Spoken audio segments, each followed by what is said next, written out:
Hi, this is using the six-pointed star.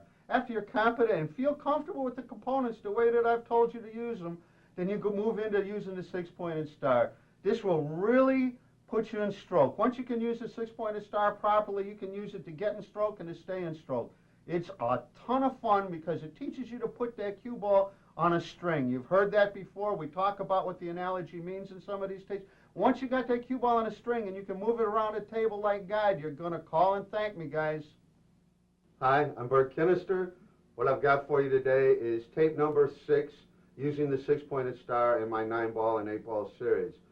What we're going to do is I'm going to show you the way that after you are competent with all the components that we've taught you in tape number 5, then you come into this pattern. Now you should be able to work whatever configuration these balls are in, and there's over 180 different configurations. These balls can be placed in 180 different spots that would be different from each independent of each other spot. But what I've boiled this down to is about 36 different variations, because some are mirror images of the other and so forth, and this gets all of the things that you need to be competent with done for you. And joining me today is a friend of mine and a student, Ed Vogler. Ed's going to help me with this. I'm going to have him run through all 6 of these patterns so that I can teach him. You know, if he makes a mistake, I'm going to tell him how to correct. My hope is that it will help you, as though you were here with me, to understand what you would have to do to correct these different things. We're going to run through these 6 patterns for you, and I'm going to show you how to move the balls around the table after each shot in order to get every single shot that's possible with 6 balls in these general positions. You want to start right now? Ed, you know what to do. The way you begin this is you give yourself ball in hand on the first ball. You'll always be running these balls in rotation. 1, 2, 3, 4, 5, 6. This is the easiest pattern. This is the easiest pattern. I want Ed to not miss a ball. I want him to be able to run pattern after pattern. I want him to stay with it. If you notice, Ed stays down. Well, Ed's made a mistake. Let's set him up again and give him another try.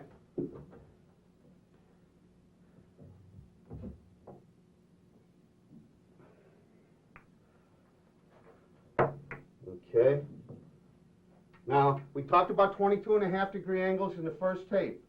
In tape number 5. What we want to try and do here is Ed wants to maintain about a 22.5-degree angle on every shot. He's a little under that on the first shot with ball in hand, but here he is, about 22.5 degrees. Now we want Ed to come into this rail. We don't want him to come past the side. He can come past the side pocket, but he wants to come into this part of the rail. Well, he's hit this one a little bad. We're going to give him one more chance.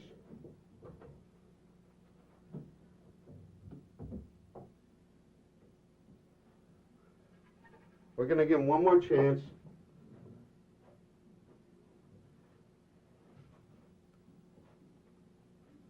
You've got to stay, so you maintain the 22.5-degree angle, and you've got to stay with it. You've got to stay with it. He overhit that ball a little bit. He should know how to correct. You stay with the shot. You watch the ball till it makes contact on the object ball. Watch the cue till it makes contact on the object ball before you get up. Very good correction. Very good correction. That was one of the shots from tape number 5. Very good correction. You stay with it. You focus. You've got to focus. Watch the shot. Stay with it. You don't come up until you've made contact. Watch the ball make contact with the other ball before you ever move. Never move until you've made contact with the other ball. And try to watch it go in the pocket before you start to rise. You stay with the shot. Stay with the shot. It's a nice shot, about a 22.5-degree angle.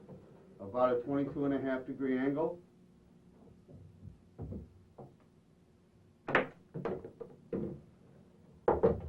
Okay, that's good, Ed. That's good. Now stay with it. Pocket this ball.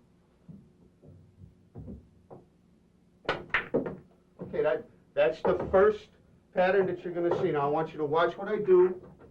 I want you to watch what I do. And this gets just about everything up there. This gets about everything you're ever going to see. Any configuration of these balls that you're about to see. The one ball stays in exactly the same place. The 6th ball was here. The 6th ball moves up to the head spot. The 2 ball moves down to here, and they just go around the table in rotation again. They just go around the table in rotation again. And what you see is a slightly different pattern, a slightly different pattern. As you can see, other shots from the components are starting to emerge, and you've got to be confident with every single one of these shots in this 6-pointed star.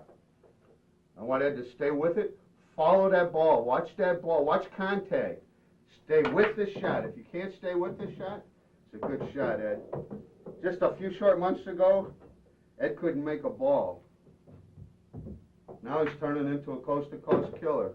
A couple more weeks of this, and he's going to quit his job and get out on the road, leave his wife, family. How about it, Ed? Don't start laughing. I'll get him laughing. I'm going.